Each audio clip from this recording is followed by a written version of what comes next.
deve estar iniciando e vou passar a palavra então para Ana Inglês. Seja bem-vinda, por favor. Obrigada, Silvia. Conseguem ouvir-me? Muito Sim. bem. Perfeito. Vou então tentar ver aqui se a partilha funciona como deve ser.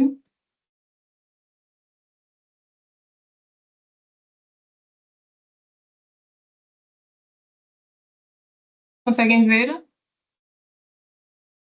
Sim. Ok, perfeito. Boa tarde a todas e a todos. Quero começar por agradecer o convite e, em particular, reconhecer a ponte generosa da professora Rita Montezuma, que me colocou em contacto com o professor Vítor Oliveira. É uma honra e um prazer estar aqui e partilhar convosco um pouco do trabalho que tenho desenvolvido sobre Luanda e as suas morfologias de coexistência. O trabalho que trago hoje propõe uma leitura morfológica de Luanda a partir da coexistência entre formas urbanas planeadas e não planeadas. É uma investigação que cruza a história urbana, práticas contemporâneas e uma reflexão pós-colonial sobre o espaço público. É importante dizer que não é uma visão binária, mas uma visão que reconhece a interconectividade profunda entre estas duas realidades. Eu trago aqui estas citações porque acredito que nos ajudam a deslocar o olhar sobre Luanda. Mbembe fala-nos da circulação e da improvisação e lembra-nos que a cidade africana vive num movimento contínuo. Simone mostra-nos que, em muitos contextos, são as próprias pessoas que funcionam como infraestrutura, produzindo cidade através das suas práticas. Lélia Gonzalez recorda-nos essa reinvenção cotidiana que estrutura a vida urbana. Acredito que juntas estas vozes dizem-nos que o espaço urbano não é apenas construído, é vivido, é negociado e continuamente produzido. E é a partir desta chave que proponho olharmos para Luanda. Em jeito de agradecimento, quero reconhecer a importância de Luanda no PNUD e neste ciclo, porque acredito que integrar cidades africanas lusófonas no debate urbano é essencial para ampliar o nosso vocabulário, mas também para reconhecer que existem realidades que desafiam modelos essencialmente eurocêntricos.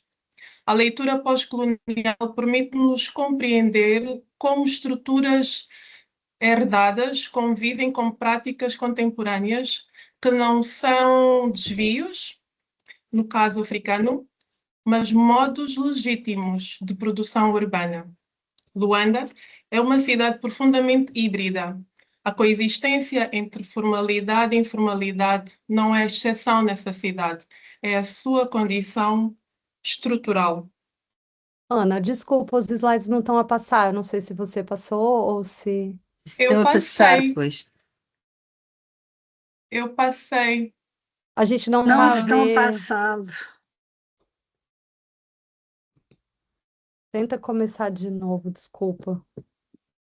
Não faz mal, deviam ter dito. Eu aqui a passar. Ok, se calhar eu, em vez de fazer, eu passo assim, assim conseguem ver.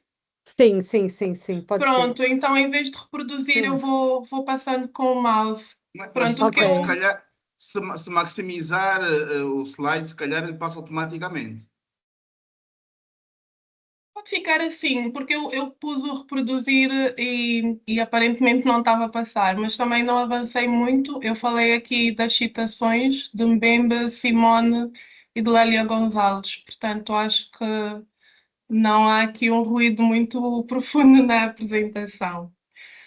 Estava também a falar de Luanda no PNUD e desta importância de introduzir aqui esta partilha, não é? De realidades que desafiam modelos essencialmente eurocêntricos, mas também reconhecer esse hibridismo urbano em Luanda, que não é uma exceção, não é um desvio, mas é a sua condição estrutural. E então passar para a pergunta orientadora, para esta apresentação, que é como é que os espaços públicos de Luanda articulam formas urbanas planeadas e não planeadas e que contributo esta dualidade oferece para uma leitura pós-colonial da morfologia urbana.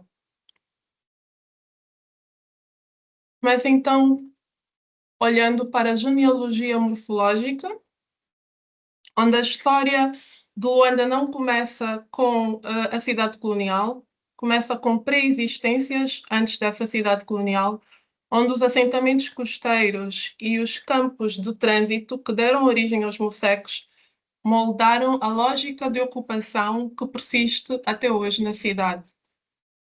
A cidade colonial, dos séculos XVII ao século XIX, produziu uma grelha colonial que introduziu uma ordem formal, administrativa, mas também segregada. Esta estrutura permanece, até hoje, como uma camada histórica, limitada, mas ainda visível. A partir de 1926, a cidade cresce formalmente, mas cresce sobretudo informalmente. Os moceques tornam-se o tecido dominante, contínuo e estrutural. No pós-guerra, a urbanização acelera. Surgem infraestruturas formais, mas a informalidade mantém-se como força morfológica central. Nestes mapas, venho ilustrar o início desta formalização da cidade.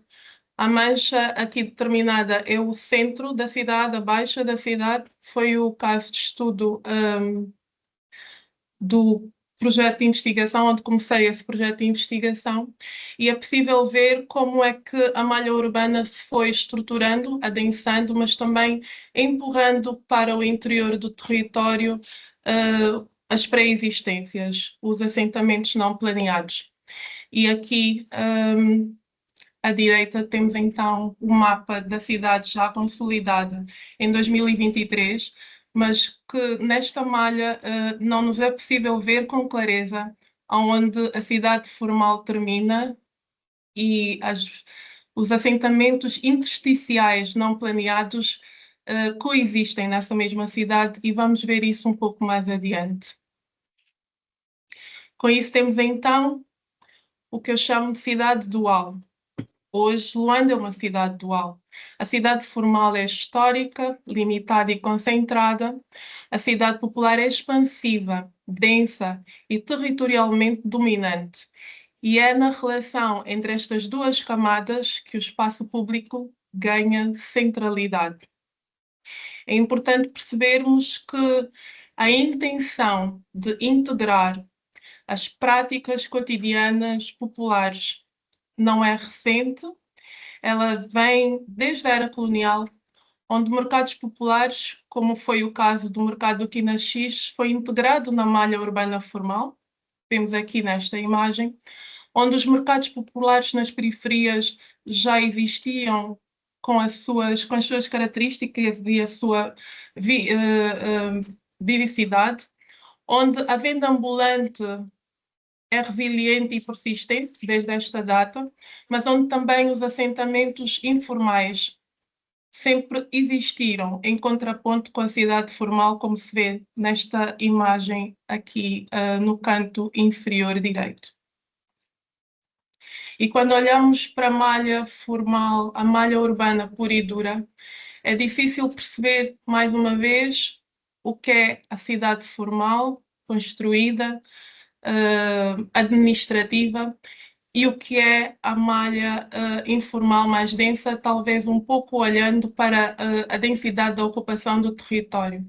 Mas o que fica mesmo claro e onde conseguimos perceber esta sobreposição é quando olhamos para o mapeamento dos assentamentos informais, das áreas não planeadas, onde é possível ver aqui neste mapa que os moceques mais densos estão mais próximos do centro da cidade, e esta ocupação vai perdendo densidade à medida que se vai penetrando o território da cidade.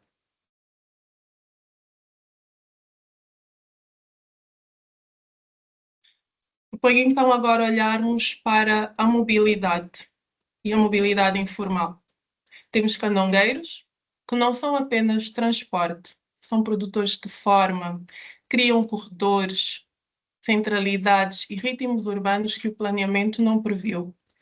Temos mototaxistas que articulam escalas finas da cidade, ligando zonas formais e informais com uma agilidade que responde às necessidades reais dos habitantes. Mas também temos percursos pedonais, muitas vezes improvisados, que revelam lógicas de uso que escapam ao desenho formal, mas que são indicadores preciosos de como a cidade é realmente vivida. E neste slide trago uma ilustração da intenção, da vontade e da construção das autoridades locais, administrativas, de criar modos de transporte formais que ligam a cidade, o centro da cidade, às zonas periféricas, como é o caso aqui da estação do Bungo, mas que é completamente claro que é a mobilidade informal que estrutura a cidade, que faz a cidade funcionar, que são os mototaxistas e os candongueiros que fazem esta cidade vibrar, que conectam o formal e o informal. Proponho agora olharmos para o comércio popular como infraestrutura, e neste campo temos zungueiras e quitandeiras, onde o comércio ambulante ocupa o espaço público com densidade e linearidade, é uma infraestrutura económica, mas também é uma infraestrutura social. Os mercados emergem organicamente onde há mobilidade. São centralidades espontâneas que estruturam o nosso cotidiano. Vias como Congolenses, Rocha Pinto ou Gamé, que têm morfologias próprias, profundamente ligadas à circulação informal. E quando olhamos aqui para este mapeamento da circulação dos candongueiros, dos taxistas, conseguimos perceber que eles olham a malha urbana formal para ligar centralidades de trabalho, como é o caso da Mutamba, mas também centralidades comerciais, como é o caso do mercado dos congolenses, e centralidades residenciais, como é o caso, por exemplo, da centralidade de Luanda. Uma articulação que a mobilidade formal ainda tem dificuldade de o fazer com esta agilidade, com essa claridade, com essa clareza. E quando olhamos então para essas três camadas e as sobrepomos, a camada da grelha formal, do tecido não planeado e dos corredores informais, percebemos que o espaço público é o ponto de encontro e de negociação entre elas.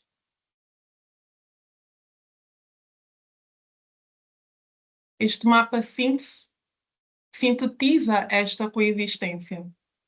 A cidade formal, como camada histórica, mas também como presença do urbanismo contemporâneo da cidade, a cidade popular como força dominante e a mobilidade informal como postura entre estas três camadas. E vemos aqui o centro, a Mutamba, as centralidades comerciais, os congolenses, o mercado do quilómetro 30, centros residenciais, como por exemplo Quilamba e Uzango,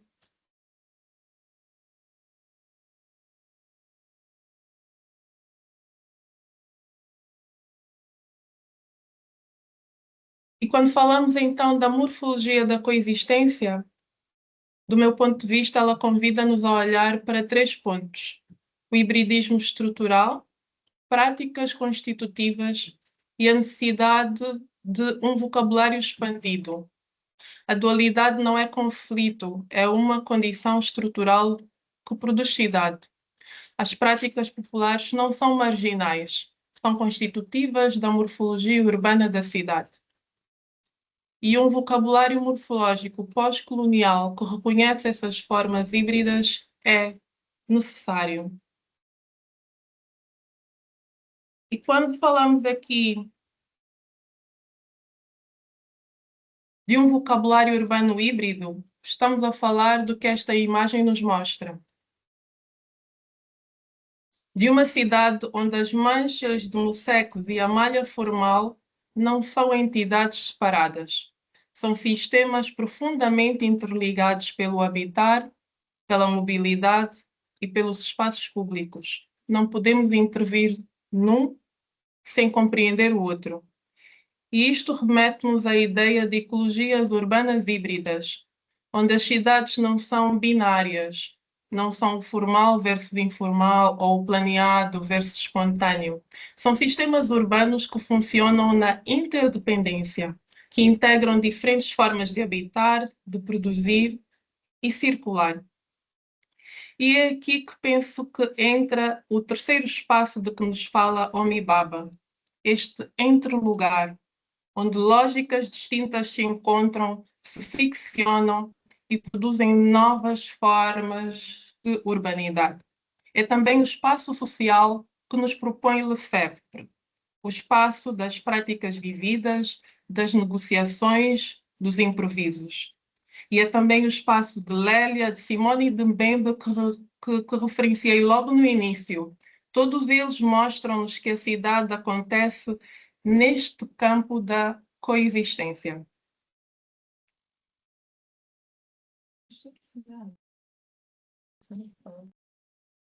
Trago aqui então algumas propostas para o planeamento das nossas cidades, cidades como Luanda.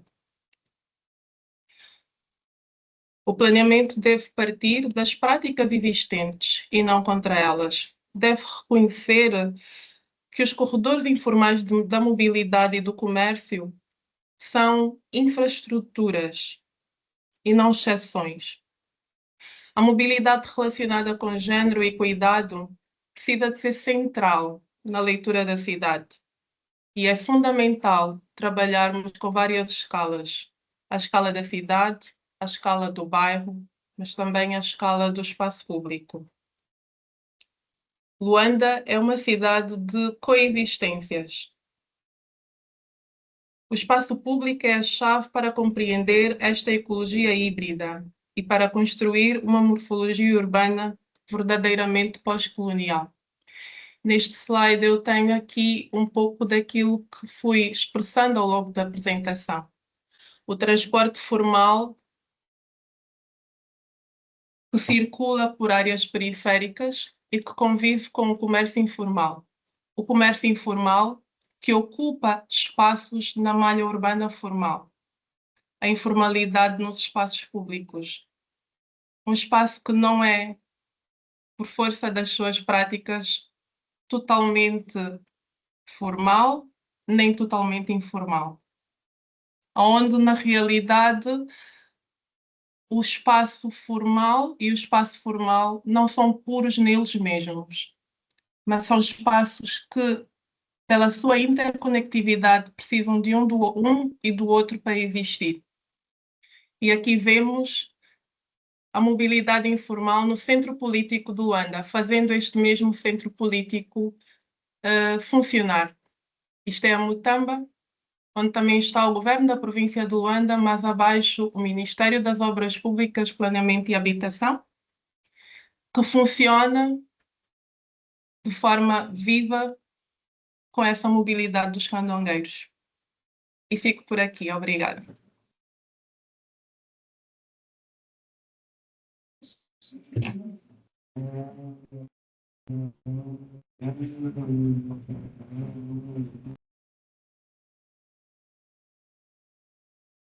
Muito obrigada, Ana, pela apresentação.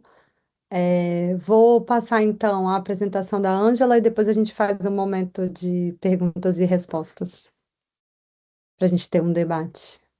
Ângela está por aí? Tá, chegou. Obrigada. Estou aqui sim. Antes de mais, muito obrigada pelo convite que me foi feito.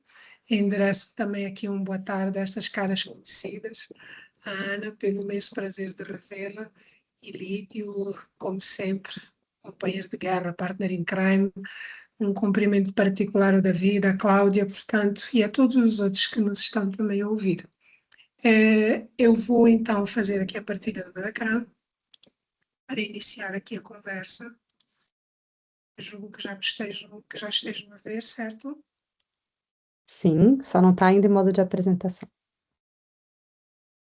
Ele demora sempre um pouco, mas Certo. já está? Pronto, então começo por endereçar aqui, dizer que a Ana fez uma ótima introdução à apresentação que eu vou fazer, porque ela traz Luanda numa escala maior e eu vou entrar no pormenor, mas dentro de uma linguagem muito semelhante. Esta apresentação que eu faço, que tem o nome Os Ciclos Espaciais Banto versus a Forma Urbana nos MUSECs, deriva de um trabalho que foi feito, portanto, quer dizer, do trabalho que eu fiz no doutoramento e cuja apresentação vai estar distribuída em 4 partes, sendo a primeira delas sobre o desafio urbano, que é problematizar e apresentar o estado da arte sobre os MUSECs, fazer também uma explicação sobre o que foi a conceptualização destes signos espaciais, o que é que eles são e a metodologia que foi utilizada para tal, entrar depois numa leitura, análise e diagnóstico de todos os casos de estudo que foram trabalhados, bem como a proposta dos signos como tipos urbanos e depois apresentar as conclusões do trabalho. Eu julgo que estejam a ver a sequência dos slides, certo? Ok. E, por último, apresentarei então as conclusões com as recomendações para poder responder à questão da investigação, que era se estes signos de facto existem e como é que eles podem ser de facto apresentados.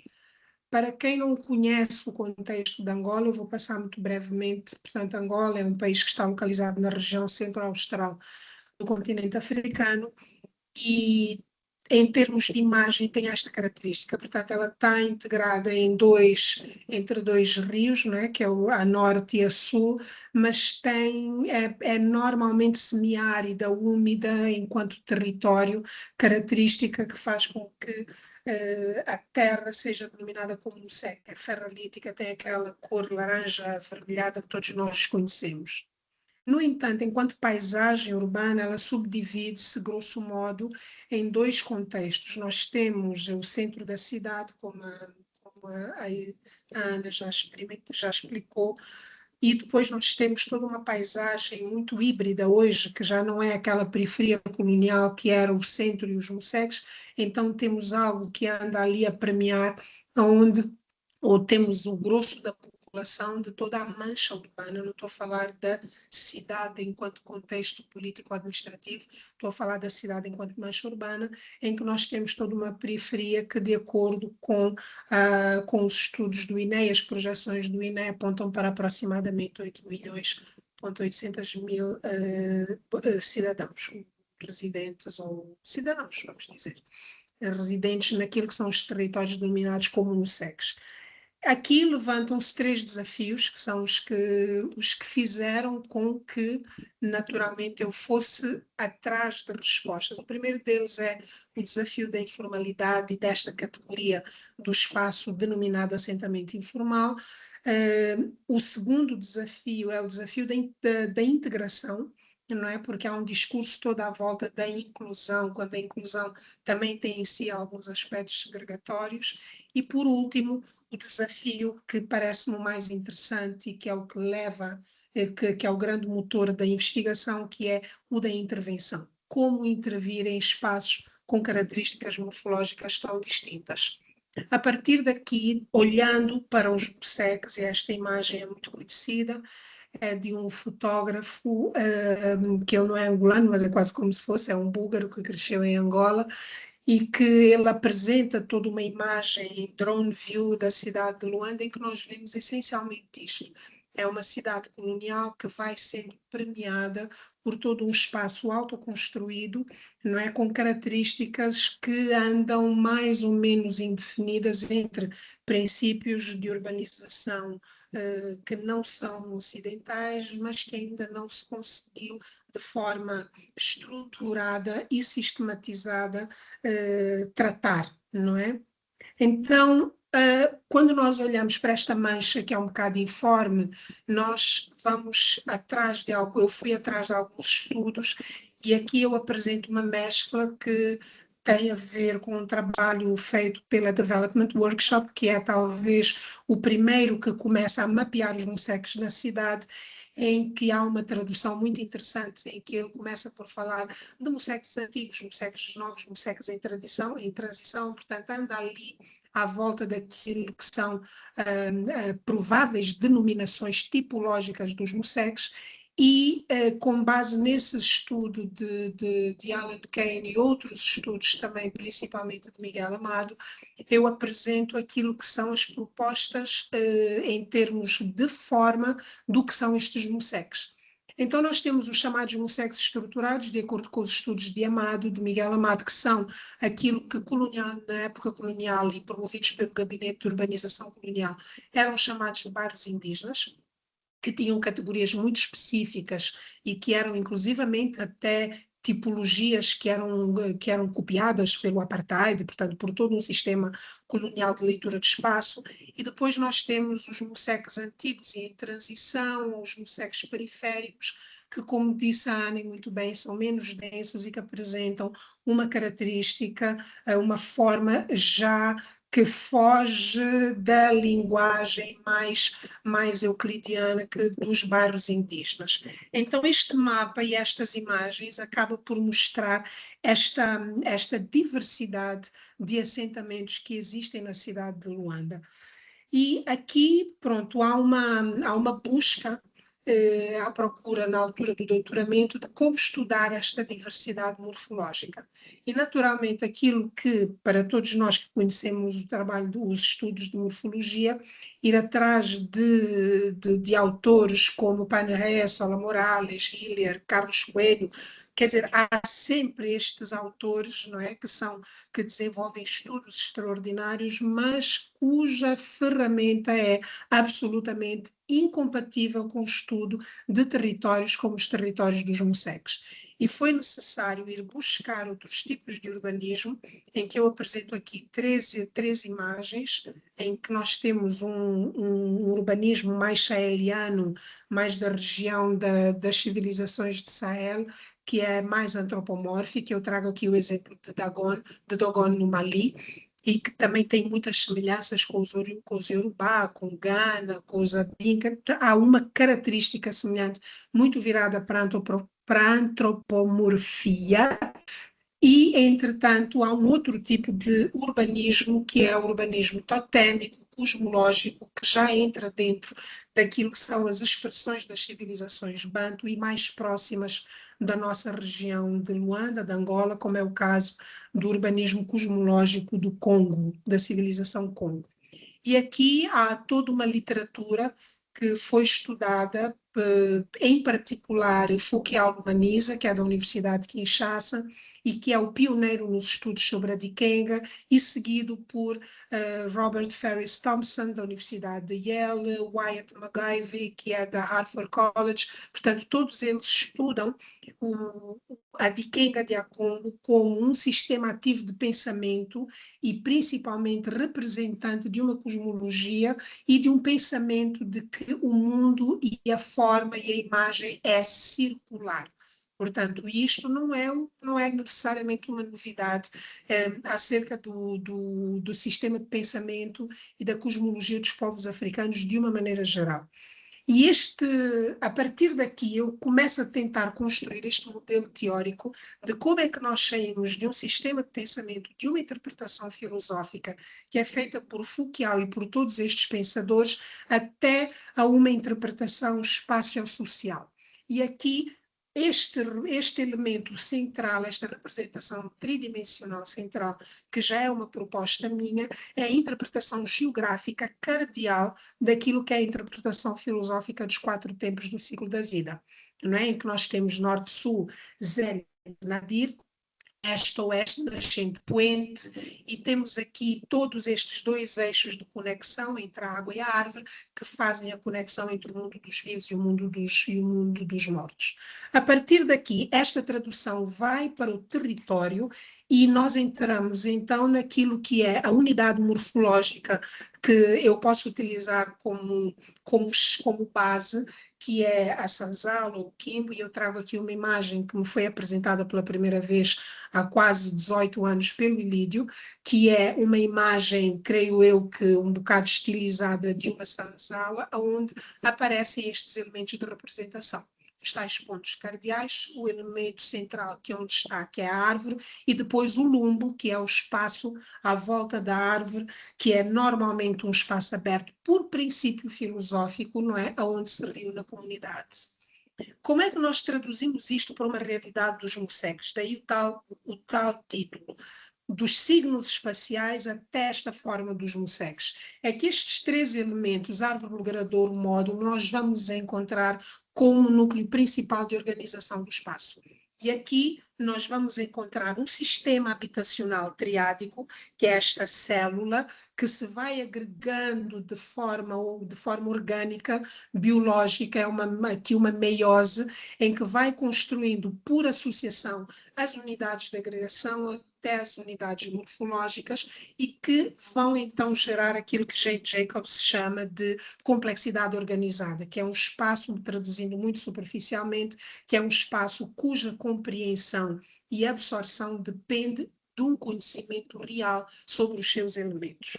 E também de uma leitura de outros teóricos, em particular Eglash, acerca do urbanismo fractal, que é um estudo de um matemático americano muito interessante sobre as representações do espaço urbano e como elas se reproduzem não no conceito fractal de Mandelbrot, não é isso, é o conceito fractal, mas no sentido da repetição dos padrões de produção do espaço, mais dentro daquilo que Christopher Alexander fala, não é?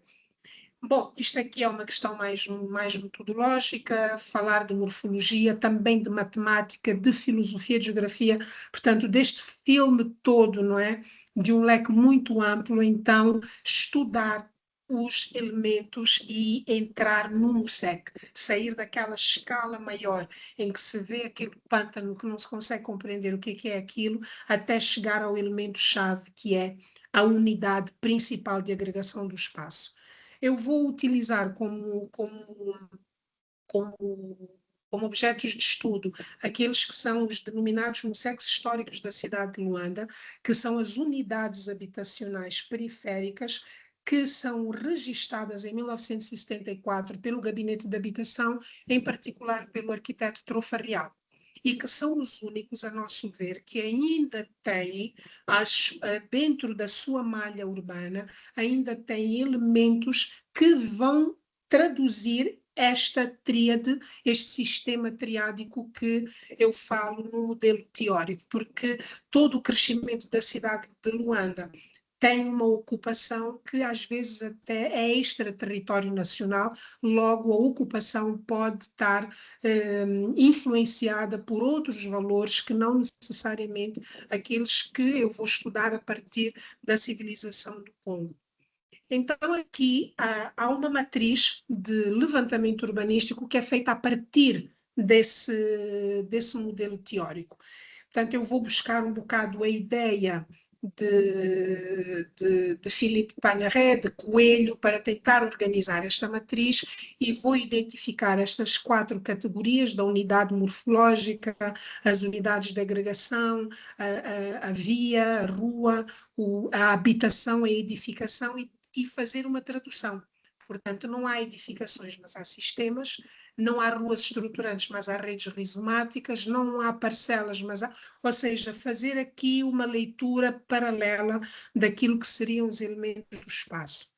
A partir daqui, os 4 elementos de estudo foram estes, portanto, estamos a falar de mais de 100 hectares de área de estudo para efeitos do doutoramento, foram quatro territórios, Catambor, Calemba, Mulemba e Mota.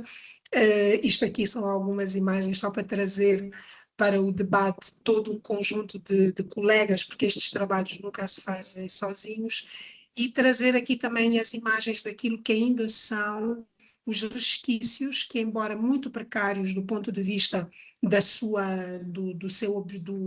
tratamento, né, dos seus edifícios, estamos a falar do espaço onde vivem as pessoas mais antigas dos Moceques.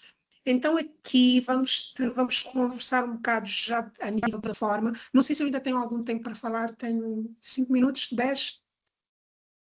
Posso falar ainda? Quanto tempo mais ou menos? Pronto, ok. Então entramos aqui no estudo das amostras. Do primeiro Moceque, eu vou falar com um pouco mais de profundidade para se conseguir compreender, e tenho aqui o estudo de 3 amostras, que é a amostra número 24, 345 e 60. Portanto, este trabalho está naturalmente na tese de doutoramento, não vou entrar em muito pormenor sobre o porquê da seleção destas 3 amostras, mas o que interessa é esta evolução do território, quer dizer, estamos a falar de 40 anos de diferença entre a imagem da esquerda, portanto a imagem superior, e a inferior, e como esta imagem inferior se decompõe a nível daquilo que é a sua forma e a sua proposta, não é, de interpretação da forma. Portanto, eu vou tentar explicar isto. Portanto, inicialmente, há 40 anos, portanto, na altura em que foi feito o levantamento, nós estamos a falar de um espaço com estas características, onde nós temos aqui as árvores e temos claramente todo um espaço central, não é? Que, à volta do qual todos os edifícios se desenvolvem. Isto é uma característica que quase todas as unidades morfológicas têm. No entanto, ela vai sofrendo processos seríssimos de densificação, que não é o objeto do estudo neste momento, mas, portanto, uma parcela única subdivide-se em 4, mas reparem que, mesmo nesta subdivisão, há sempre uma busca de um espaço vazio à volta do qual toda uma estrutura de construção se desenvolve.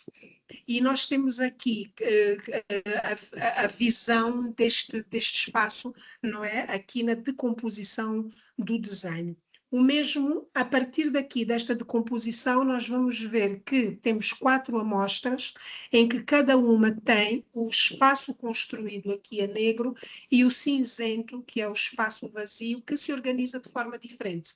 Isto tem a ver com o acesso, tem a ver com a localização dentro da amostra, portanto, há vários aspectos que depois fazem com que nós encontremos aqui organizações sequenciais, lineares, portanto, mas sempre à volta deste elemento que é o vazio.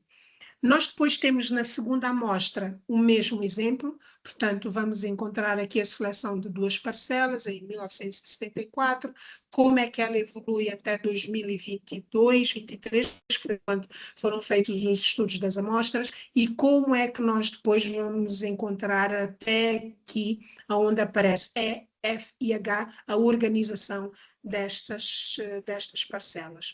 O mesmo também aqui para a amostra número 3, que esta amostra é uma amostra muito particular, porque ela está numa encosta. Então aqui, quer dizer, a organização do espaço já vai a escorregar, portanto, quanto mais difícil é a característica do território, mais, quer dizer, mais exíguo, digamos assim, é o espaço aberto, o logradouro, mas mesmo assim ele continua a resistir. Tem funções ligeiramente diferentes, mas ele continua a existir. Então, quais são as conclusões que nós tiramos do primeiro caso de estudo?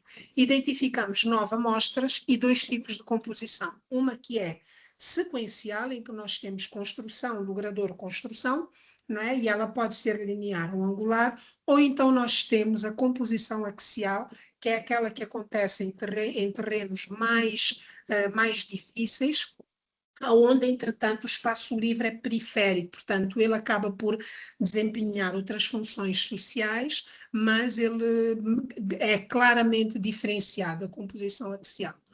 O mesmo nós vamos ver também em termos de organização, quando várias unidades se agregam, não é? Portanto, quando vários sistemas, se agregam e criam então uma unidade de agregação, e as mesmas características continuamos a ter a composição sequencial.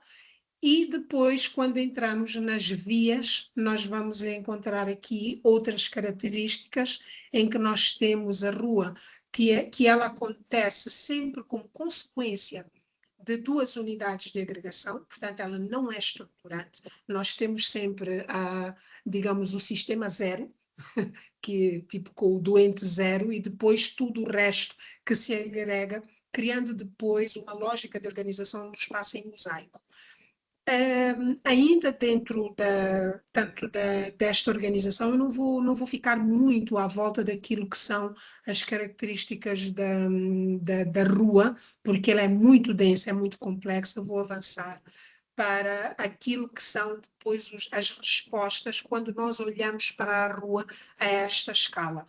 Nós temos aqui uma unidade de agregação em que nós temos as vias que protegem todo o espaço periférico, e depois nós temos estes arruamentos interiores que vão dar origem a todos estes logradouros, alguns deles de unidades privadas, outros comuns a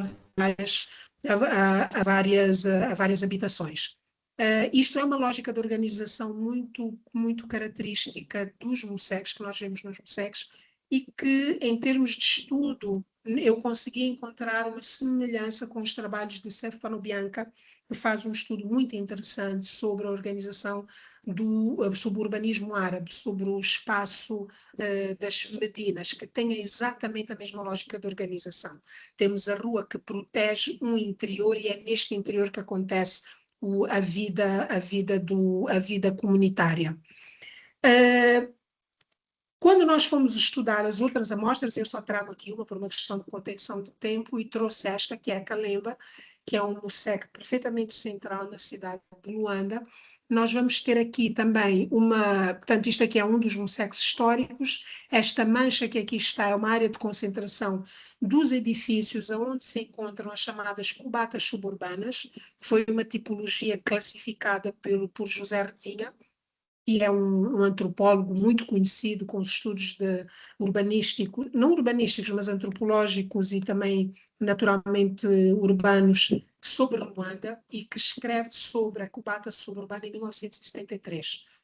Então, todos estes MUSECs históricos têm ainda algumas manchas de concentração destas cubatas suburbanas, e nós selecionamos, então, uma unidade de agregação, que neste caso é a unidade número 5, e fomos fazer, então, o mesmo estudo de configuração e de composição. E nós vamos encontrar as unidades de agregação com todos os seus logradouros. É muito interessante olhar para a decomposição do objeto, ver como é que ele é permeado por estas vias que vão distribuir para o interior, e naturalmente nem todas as unidades, nem todos os sistemas, nem todas as habitações são sistemas habitacionais triádios. Só aquelas que nós identificamos como tendo então os três componentes: o logradouro, o edificado e a árvore. E a partir daí fomos encontrando várias respostas equivalentes ao primeiro caso de estudo. Então aqui eu trago uma proposta que é como estruturar um cânon para caracterizar o território dos MUSECs. E então aqui, a partir da matriz, eu vou buscar não só a característica das edificações, das unidades de agregação e da própria rede rizomática, que só as vias eram outra palestra, não é? Portanto, eu não vou entrar em muito pormenor, mas a proposta é fazer a caracterização dos elementos da forma a partir de outros elementos e não das características que até o momento nós temos, que tem a ver com a tratadística ocidental. E a partir daqui temos estas três deduções, e vamos entrar também para aquilo que são as variações desta forma. Enquanto nós temos um sistema habitacional triádico que começa com edifício, logrador e árvore, eles vão sofrendo variações até chegar ao edifício parcela, que já tem a ver com processos de degradação do território e excessiva densificação. O mesmo acontece com as unidades de agregação, que elas inicialmente são compostas e são únicas, e vão entrando com fragmentação, às vezes até chegarem somente ao sistema habitacional. As ruas, na rede viária temos também o problema das praças de mercado, que se transformam em corredores, como a Ana mostrou. Ela não falou especificamente do mercado corredor, mas mostrou uma ocupação do espaço, que é aquilo que os meus estudos deduzem e propõem como denominação o mercado corredor, e toda esta unidade morfológica que acaba por ser uma estrutura alveolar em mosaico. Então, o terceiro, que tem a ver com os tipos. Que tipos é que se encontram? As composições sequenciais, as axiais e as em quadrante, que são do sistema habitacional triádico, 3 tipos de sistema habitacional, e as unidades de agregação que nós temos em 2 características, as que são utilizadas em função de um terceiro espaço, que são organizadas em quadrante, e as que têm uma organização adjacente das unidades de agregação. As conclusões são 3. A primeira tem a ver com a representatividade e o valor histórico-cultural destes tipos, o que é que elas significam. A segunda recomendação é a transformação e adaptabilidade tipológica, que anda alinhada com a fragmentação do valor do tipo propriamente dito. E, por último, a mais preocupante, que é a dessignificação e a desfiguração estética desta tríade, em que os elementos vão perdendo significado conforme o espaço vai sendo densificado por razões que estão relacionadas com questões mais socioeconómicas do que propriamente urbanísticas e arquitetónicas. Isto é uma proposta ainda em estudo, portanto, se me perguntarem, eu ainda estou a estudar isto, não é? E termino assim agradecendo a todos pelo tempo